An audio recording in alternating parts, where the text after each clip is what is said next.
Welcome dear रॉकर्ट्स, कैसे हैं आप सभी। आज हम देखने जा रहे हैं मेरे, आपके और हम सब के फेवरेट कोरियन हीरो डॉन ली की धमाकेदार एक्शन थ्रिलर मूवी जिसका नाम है द राउंड अप पनिशमेंट, जो कि रिसेंटली रिलीज हुई है। तो कहानी में ज्यादा तो आपको इंट्रो नहीं दूंगा। कुछ इस प्रकार है कि नशीले पदार्थों को जब पहले अंधेरी गलियों में बेचा जाता था ना, अब सिर्फ टेक्नोलॉजी की वजह से उनको ऑनलाइन बेचने के लिए ऐप बनाया जाता है। और फिर अपने हीरो को लगता है कि अच्छा, मेरे आसपास ये चीजें हो रही है, तो देखिए वो क्या करता है। तो मूवी की शुरुआत 2018 में फिलीपींस में होती है। एक टीनेज लड़का जान हथेली में लिए भाग रहा होता है। एक्चुअली उसको एक गैंग चेस कर रही है। उसकी तो किस्मत अच्छी होती है जो उसके सामने एक पुलिस कार आ जाती है। लड़का पुलिस को बताता है कि सर, वो लोग इलीगल काम कर रहे हैं और उसका प्रूफ मेरे पास इस पेन ड्राइव में है। वो लोग मुझको मारने वाले हैं। ये अपनी बात बता ही रहा होता है कि तभी एक ब्लैक कलर की गाड़ी वहां आती है और एकदम एक आदमी नीचे उतरता है बहुत ही शान से। हाँ, नहीं, ये हीरो नहीं है, ये है विलन और इसका नाम है किम। और जो दो लोग उसको चेस कर रहे थे ना, वो इसी के आदमी थे। किम तो सीधे पुलिस की ओर आता है, जरा भी नहीं डरता और दोनों पुलिस ऑफिसर्स को चाकू से मार डालता है। उसके बाद क्या था,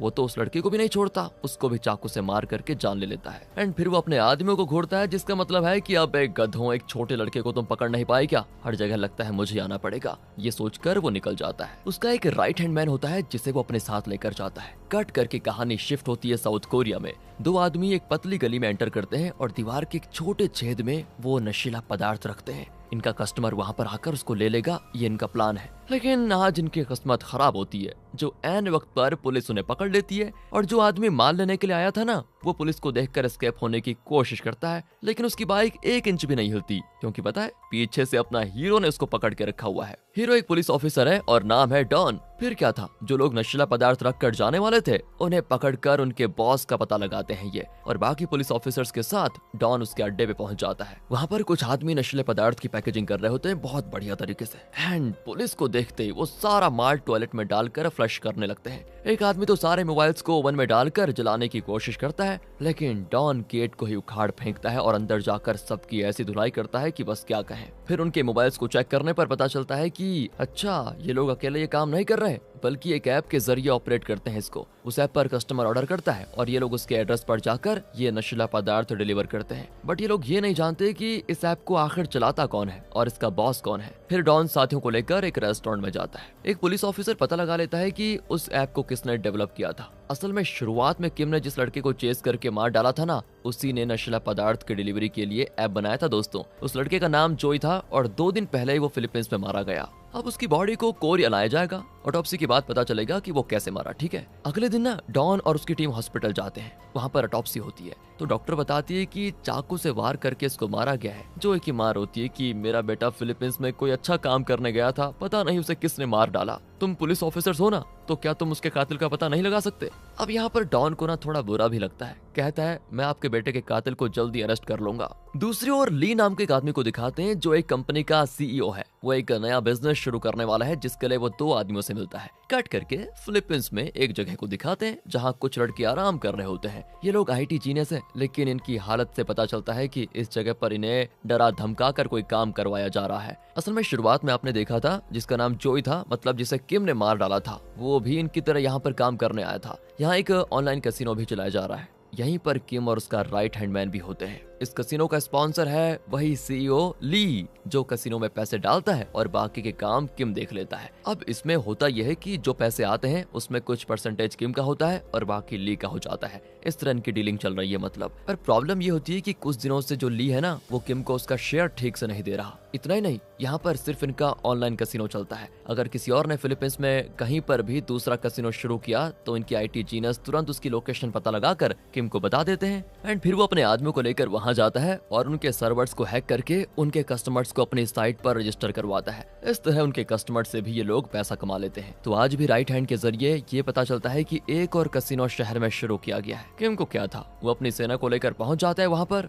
यहाँ कोरिया में डॉन को अपने असिस्टेंट से ये पता चलता है कि जोई की माँ ने बताया था उसका बेटा फिलीपींस में अक्मी ट्रेडर्स नाम की किसी कंपनी में काम करता था, लेकिन ऐसी कोई कंपनी तो वहाँ पर है ही नहीं। डॉन फिर जोई की माँ को कॉल करता है, लेकिन डॉन को लगता है शॉक। बेटे की मौत से वो इतनी दुखी थी कि बेचारी वो भी चल बसी। डॉन उसके घर पर जाता है। वो भी किसी तरह उस माँ को दिया हुआ वादा निभाना चाहता है। यहाँ किम को दिखाते हैं तो वो तो उस कैसीनो में घुसकर वहाँ के ओनर और वर्कर्स सभी को खत्म कर देता है। फिर उनके साइट पे जो कस्टमर्स थे ना, उनको भी अपनी साइट पर लेकर आ जाता है। अब वो ली को कॉल करता है कि असली काम तो यहाँ मैं कर रहा हूँ। आज मैंने 3 लाख नए कस्टमर कस्टमर्स अपनी साइट पर ऐड किए हैं, लेकिन तुम हो कि मुझे मेरा शेयर देना नहीं चाहते। अभी तक मैं डिसेंटली बात कर रहा था, लेकिन अगर तुमने मेरा शेयर मुझे नहीं दिया तो बहुत इनडिसेंट हो जाऊंगा, बता रहा हूँ। इस तरह धमकाकर वो कॉल काट देता है, लेकिन ली उसे सीरियसली नहीं लेता। यहाँ आ जाओ पुलिस वालों पर। वो साइबर क्राइम डिपार्टमेंट की मदद से ये पता लगा लेते हैं कि जो इन्हें क्लाउड सिस्टम पर कुछ इमेजेस सेव करके रखे हैं वो किसी ऑनलाइन गैम्बलिंग साइट की इमेजेस लगते हैं, लेकिन ये नहीं पता चलता कि वो किस वेबसाइट की इमेजेस हैं। कई घंटों इस पर काम करके वो पता लगा लेते हैं कि ये किस साइट की इमेजेस हैं, पर उस वेबसाइट पर लॉगिन करने के लिए एक मोटी रकम मांगी जाती है। यही नहीं, उस साइट पर पहले से जो रजिस्टर्ड मेंबर्स हैं उनमें से किसी के रिकमेंडेशन के बिना कोई इसमें मेंबर नहीं बन सकता। ये लोग आईपी एड्रेस के जरिए लोकेशन का पता लगाने की बहुत कोशिश करते हैं, लेकिन सफल नहीं हो पाते, क्योंकि कसिनो में आईटी जीनियस काम करते हैं ना, और उन्होंने अपनी साइट को बहुत सिक्योर बनाया हुआ है। अब उस साइट में लॉगिन करने के लिए पुलिस को किसी ऑनलाइन कसिनो चलाने वाले की मदद चाहिए, तो डॉन की टीम एक ऐसे आदमी का पता लगा लेती है जिसका नाम है पार्क। डॉन पहले से उसको जानता था, क्योंकि वो कई बार डॉन से मार खा चुका था, लेकिन उसके ठाट बाट तो ऐसे होते हैं जैसे कि वो कोई करोड़पति आदमी होगा। पर डॉन के आगे वो भीगी बिल्ली की तरह यस सर ये करने लग जाता है। डॉन तो उसे पुलिस स्टेशन लेकर जाता है और पूछता है कि मैंने सुना है तुम ऑनलाइन कसिनो चलाते हो, उसके बारे में कुछ बताओ। अब वो तो अकड़ने लगता है, अच्छा इतने बड़े पुलिस ऑफिसर्स होकर आप ये भी पता नहीं लगा पाए। डॉन को गुस्सा आ जाता है, लेकिन इसका मुंह खुलवाने के लिए वो चुप रहता है, मारेगा तो ये बताएगा है नहीं। तब पार्क बताता है कि कुछ महीने पहले मैं फिलीपींस गया था, वहां पर कसिनो साइट बनाने वाली एक कंपनी को मैंने पैसे भी दिए और कसिनो के लिए जगह भी रेडी कर ली, लेकिन अचानक किसकी नजर लग गई। एक दिन एक गैंग आया और उन लोगों ने मेरी साइट ही क्रैश करवा दी। कसिनो में तोड़फोड़ मचाकर मेरे आदमियों को मारने लगे। अच्छा हुआ मैं वहां से बाहर भाग गया, वरना उस दिन मेरी भी जान चली जाती। पता नहीं वो कौन थे और मुझसे उनकी क्या दुश्मनी थी, मुझे नहीं पता। उसके बाद तो मैंने सोच लिया कि कसिनो गया भाड़ में, मैं कोई और बिजनेस कर लूंगा। अच्छा, डॉन कहते एक बात बताओ, मैंने तुम्हें यहाँ पर अपना दुखड़ा रोने के लिए नहीं बुलाया। ये बताओ कि साइट के बारे में क्या जानते हो, ये कहाँ से चलाया जा रहा है, सब कुछ बताओ। इसका ओनर कौन है? अरे ये सर, ये बहुत ही खतरनाक लोग हैं, पूरे फिलीपींस का कसिनो इंडस्ट्री इनके हाथों में है सर, लेकिन इस कसिनो को कौन चलाता है और उनका लोकेशन कहाँ है ये सब तो मैं भी नहीं जानता। लेकिन हाँ, कोरिया में एक कसिनो है और उस कसिनो से आपको फिलीपींस के इस कसिनो का लिंक जरूर मिल जाएगा। ओह, मुझे अकेले जाना होता तो मैं तुझे क्यों बुलाता? चुपचाप चल मेरे साथ और कसिनो में जाकर अपना परफॉर्मेंस देना, मैं बाहर से तुम्हारी मदद करूंगा, हम मिलकर उस लिंक का पता लगाएंगे, समझे? ये कहकर दोस्तों डॉन पार्क को एक लड़की के साथ उस कसिनो के अंदर भेजता है और डॉन बाहर से ब्लूटूथ के जरिए उससे कम्युनिकेट करता है। अब अंदर जाकर ना पार्क जानबूझकर जोर से बात करता है कि मेरे जैसे रईस खिलाड़ियों के लिए ये कसिनो बहुत छोटा है, मेरे लेवल का कोई बड़ा कसिनो हो तो मजा आ जाए। तभी एक आदमी उसके पास आता है और कहता है, अच्छा मुझे एक ऐसा कसिनो के बारे में पता है, चलोगे क्या? कहकर वो पार्क को थोड़ा अलग में लेकर जाता है और उसे वही वेबसाइट दिखाता है जिसके बारे में जानने के लिए डॉन और पार्क यहाँ पर आए हुए हैं। वो बताता है कि इस वेबसाइट को ज्वाइन कीजिए सर, फिर देखिए आप कैसे करोड़पति बनते हैं, लेकिन हाँ, मेंबर बनने के लिए भारी अमाउंट चुकाना पड़ेगा, लगभग 10 लाख रुपए। अब ये सुनकर पार्क ना बेवकूफी कर देता है और उसके सामने ही ब्लूटूथ पर डॉन को कह देता है कि सर ये तो 10 लाख मांग रहे हैं, आप दे पाएंगे क्या उतना? बस ये सुनकर वो आदमी तुरंत वहां से बाहर भागता है। डॉन तो अपना माथा पीटता है कि कहाँ इस गधे पार्क पर भरोसा करके मैंने ये काम कर दिया।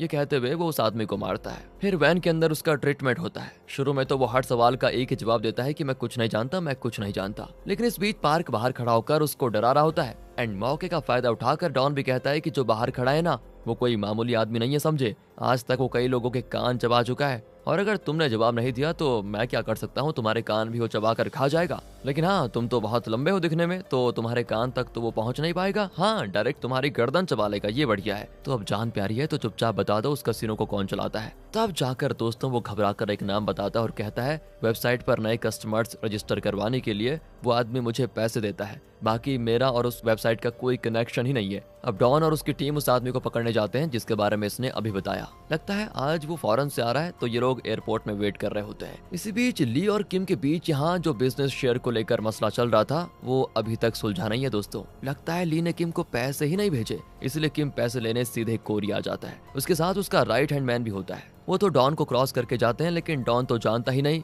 कि वो जिस वेबसाइट के मास्टरमाइंड को ढूंढ रहा है वो यही है, इसलिए वो सिर्फ दूसरी तरफ से उसी आदमी को फॉलो करता है जिसके बारे में कल कसिनो वाले ने बताया था। वो आदमी एक क्लोथ स्टोर चलाता है। डॉन उसको पकड़ लेता है तो दूसरी ओर किम ली से मिलता है और बहुत शांति से पूछता है, मैं देखो शोर शराबा नहीं करना चाहता, सिर्फ इतना बता दो कि तुम मुझे मेरे पैसे कब दोगे। लेकिन ली कहता है कि मैंने तुम्हारे लिए कुछ बड़ा प्लान करके रखा हुआ है और तुम हो कि अपना छोटा सा शेयर लेने के लिए फिलीपींस से कोरिया तक आ गए। देखो मैं एक बिजनेस शुरू करने वाला हूँ और अगर वो सक्सेसफुल हो गया ना तो मैं ये पूरा कैसीनो बिजनेस तुम्हें दे दूंगा, सारा पैसा तुम्हारा हो जाएगा। लेकिन इसी बीच ली का मैनेजर उस नए बिजनेस के बारे में कुछ बताने लगता है जिससे किम को थोड़ा गुस्सा आ जाता है और लगता है वो जल्द ही इस मैनेजर को कब्रिस्तान भेज कर ही रहेगा। यहाँ डॉन को दिखाते हैं तो वो उस आदमी को पकड़कर स्टेशन लेकर आ जाता है। दरअसल उसका जो क्लोथ स्टोर है ना वो सिर्फ नाम के वास्ते ही चल रहा है, इनका असली बिजनेस तो कुछ और ही है। असल में वो फिलीपींस में नशीला पदार्थ बेचता है और क्योंकि उसमें कमाए हुए पैसे ब्लैक मनी होते हैं तो उन्हें व्हाइट मनी बनाने के लिए इसने क्लोथ स्टोर खोला है। सबको लगता है कि ये कपड़े एक्सपोर्ट करता है, लेकिन एक्सपोर्ट करने के बहाने ये ब्लैक मनी का पेमेंट लेकर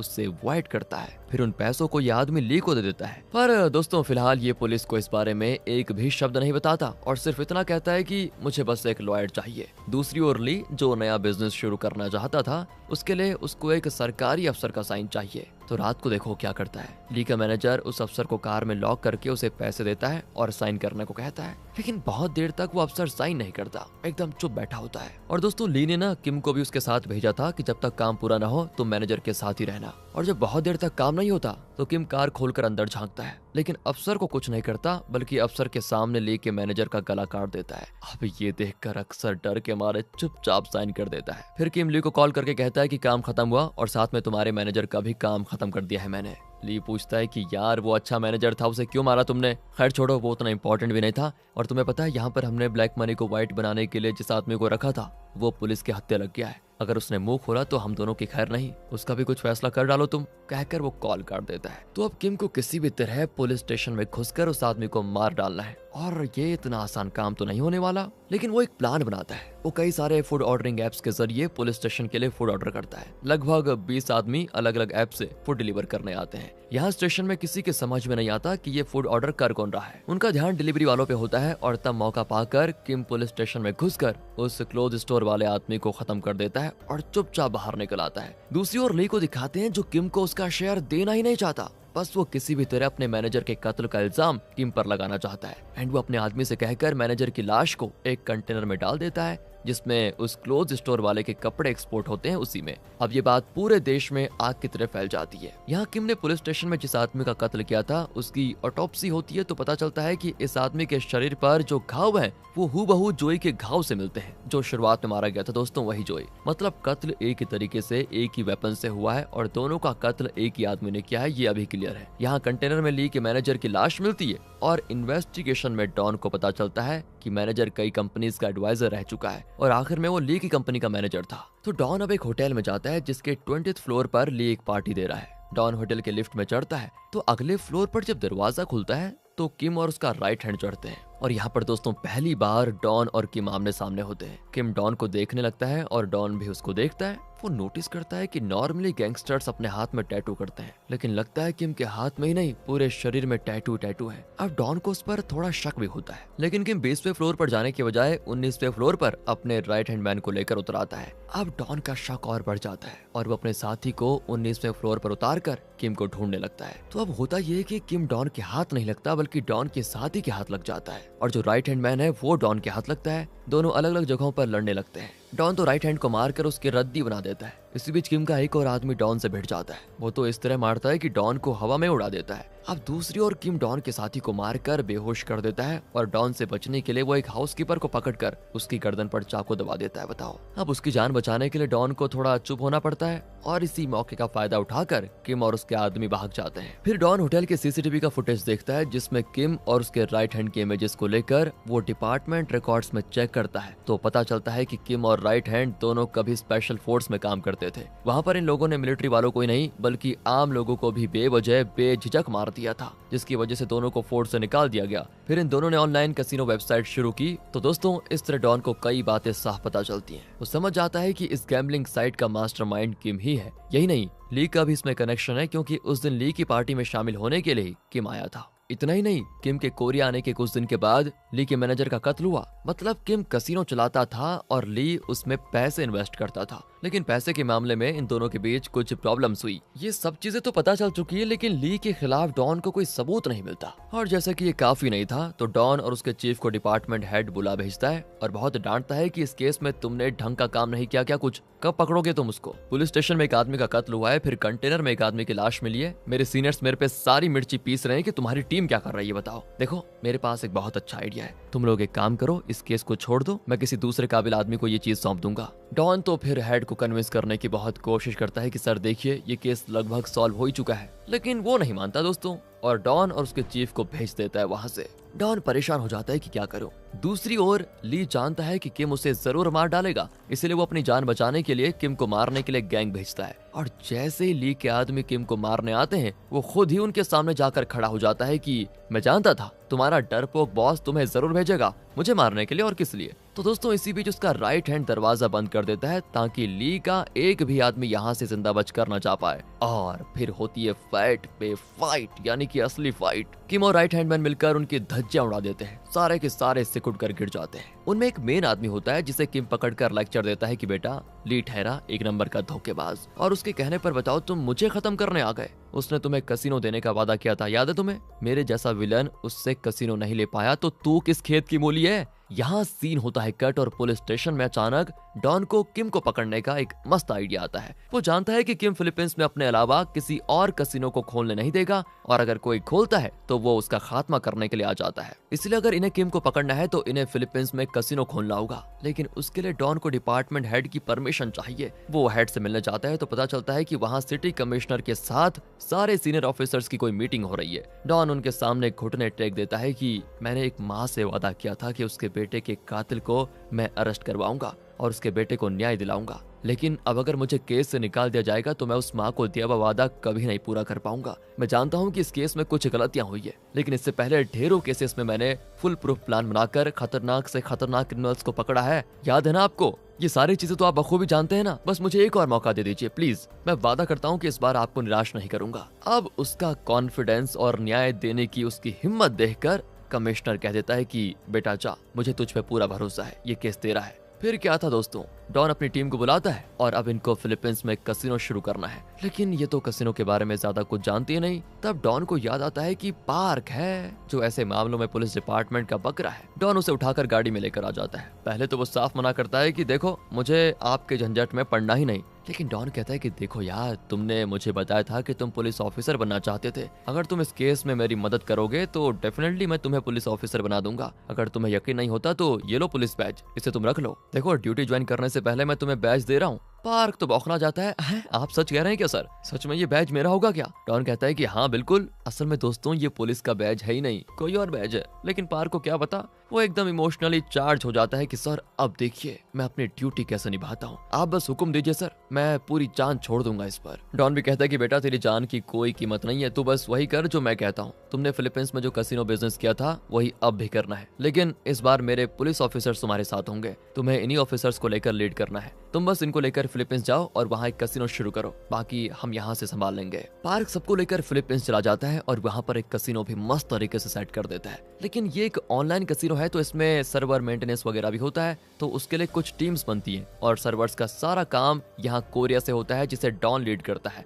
यहाँ दोस्तों ली के उस आदमी को दिखाते हैं जिसे किम ने ली के खिलाफ भड़काया था। वो ली के पास आता है और कहता है हमने किम को पकड़ लिया है, वो हमारे कब्जे में है सर। इस तरह दोस्तों झूठ बोलकर वो ली को किम के पास लेकर जाता है, तो ली भी किम के पास चला जाता है। किम को ली के पैसों पर नहीं बल्कि उसके कसिनो सर्वर्स पर कब्जा करना है, क्योंकि सिर्फ सर्वर्स के रहते ही वो करोड़ों कमा सकता है। उसके बाद वो इस तरह के जितने वेबसाइट्स चाहे शुरू कर सकता है, कोई दिक्कत नहीं होगी उसको। तो ली किम के हाथों बुरी तरह यहाँ पर फंस चुका था और वो किम को सर्वर की लोकेशन बता ही देता है। किम फिर उस इन्फॉर्मेशन को लेकर चला जाता है, लेकिन उसके बाद ली के आदमी वहां कर अपने बॉस को ही मार डालते हैं। दूसरी ओर जैसे ही पार्क का कसिनो साइट शुरू होता है तो यहाँ किम के आईटी जीनियस को पता चल जाता है, लेकिन उसे अटैक करने से पहले किम का गैंग उसके सर्वर को क्रैश करवा देता है। एंड पुलिस को साफ पता चलता है कि कुछ देर में फिलीपींस में पार्क के कसिनो पर हमला होने वाला है। एक तरफ इनकी टीम जो पार्क के साथ है वो तैयार हो जाते हैं और फिलीपींस की पुलिस को भी इन्फॉर्मेशन दी जाती है कि सब तैयार रहे। वो पार्क के कसिनो में आ जाते हैं। अब जैसे ही किम के आदमी उस कसिनो को डिस्ट्रॉय करने आते हैं, दोनों पुलिस फोर्सेस मिलकर उन्हें पकड़ लेते हैं। यहाँ कोरिया में किम को ली के सेफ्टी लॉकर की चाबी भी मिल गई, तो वो सीधे उसके ऑफिस में जाकर लॉकर खोलता है। वहाँ ढेरों सारे करेंसी नोट्स होते हैं। अगर ली इनमें से थोड़े पैसे किम को शेयर के तौर पर दे देता तो शायद इस वक्त वो जिंदा होता, लेकिन कुछ पैसों के लिए वो अपनी जान गवा बैठा। बताओ, अब किम को पैसों की जरूरत नहीं है, उसे तो सिर्फ सर्वर चाहिए। वो भी सर्वर बॉक्स को लेकर उसका पासवर्ड चेंज करके लेकर चला जाता है। एंड उसके जाने के बाद ली के आदमी वहां पर आते हैं और लॉकर से बहुत सारे पैसे लेकर जाते हैं। दूसरी ओर फिलीपींस में किम का जो गैंग पकड़ा गया था, उनके जरिए पुलिस को किम के कसिनो का पता चल जाता है। वहां जाकर वो कंप्यूटर हैक करने की कोशिश करते हैं, लेकिन तब पता चलता है कि 10 मिनट पहले ही ली के ऑफिस के सर्वर का पासवर्ड चेंज कर दिया गया था। एंड जब वो ये सारी बातें डॉन को बताते हैं तो वो ली के ऑफिस जाता है। वहां पर ली के आदमी आराम से लॉकर के पैसे लूट रहे होते हैं। डॉन की टीम उनको पीट देती है और तब जाकर वो बताते हैं कि किम ली को मारकर अभी अभी निकला है। डॉन समझ आता है कि किम जिस काम के लिए कोरिया आया था वो पूरा हो गया, इसलिए वो जरूर फिलीपींस लौट जाएगा। इसलिए डॉन एयरपोर्ट के लिए निकल पड़ता है। इतने में किम अपने आदमियों के साथ एयरपोर्ट में चेक इन करके फ्लाइट में भी चढ़ जाता है और आराम से बिजनेस क्लास में बैठा होता है। फ्लाइट टेक ऑफ होने में 10 मिनट्स बचे होते हैं, लेकिन इसी बीच डॉन की टीम एयरपोर्ट के सीसीटीवी पर देख लेती है कि डॉन और राइट हैंड किस फ्लाइट में चढ़े हैं। वो तुरंत उन दोनों के लिए अरेस्ट वारंट इश्यू कर देते हैं, जिस वजह से फ्लाइट को टेक ऑफ करने नहीं दिया जाता। अब डॉन तुरंत वहां जाकर फ्लाइट में चढ़ता है और चुपचाप बाकी पैसेंजर्स को नीचे उतार कर इन दोनों को पकड़ने की पूरी तैयारी कर लेता है। और जब किम को पता चलता है तो डॉन कहता है, मेहनत की रोटी खाने वाले लोग बेचारे टूटी फूटी साइकिल में घूम रहे हैं, लेकिन धोखाधड़ी करके तुम जैसे लोग पैसे लूटने वाले, ऑनलाइन कसिनो वाले बिजनेस क्लास में जाओगे। वाह, बहुत बढ़िया, अब देखो मैं तुम्हारा कैसा कीमा बनाता हूँ। कहकर दोस्तों वो दोनों को इतना पीटता है कि क्या बताएं। वो दोनों भी डॉन को अटैक करने की कोशिश करते हैं, लेकिन डॉन का हाथ जैसे हाथ नहीं लोहा है, वो मतलब रद्दी की तरह पीट पीट कर इनका बुरा हाल कर देता है। आखिर में इतनी ताकत ही नहीं बची होती कि वो डॉन से लड़ पाते, दोनों सिकुड़ कर गिर पड़ते हैं। और हर मूवी की तरह बाकी पुलिस ऑफिसर्स लास्ट में आते हैं। तो ऐसा घमासान ऑपरेशन करने के बाद जब मीडिया वाले डॉन से सवाल करते हैं तो वो कुछ नहीं कहता और दूर जाकर खड़ा हो जाता है, जैसे इस केस से उसका कोई लेना देना है ही नहीं। डॉन ने ये सब कुछ उस माँ को दिए वादे के लिए किया था। इसलिए दोस्तों अब वो उनकी कब्र पर जाकर कहता है कि मैंने अपना वादा पूरा कर लिया है। दूसरी ओर पार्क को दिखाते हैं जो फिलीपींस में सेटल हो गया है और लगता है उसको गर्लफ्रेंड भी मिल गई है, लेकिन ओवर स्पीडिंग की वजह से उसे पुलिस रोक लेती है। पर अपनी ठाठ दिखाने के लिए डॉन का दिया हुआ बैज पुलिस को दिखाता है कि देखो मैं पुलिस ऑफिसर हूँ। बेचारा तो जानता ही नहीं कि ये नकली बैज है। पुलिस वाले उसको पकड़कर पीटते हैं कि अच्छा पुलिस को उल्लू बना रहा है। वो बेचारा वहाँ कोरिया में डॉन को कॉल करता है कि गुरु वाह, मुझे पता नहीं था कि आखिर तुम मुझे इतना बड़ा बेवकूफ बना दोगे, अब मेरा क्या होगा, बचाओ मुझे। सुनकर डॉन अपनी हंसी नहीं रोक पाता और इसी स्माइल के साथ ये मूवी यहाँ पर खत्म होती है। चलिए वीडियो अच्छी लगी हो तो लाइक कीजिए, चैनल को सब्सक्राइब। मिलते हैं अगली वीडियो में, ध्यान रखेगा अपना and finally thanks for watching.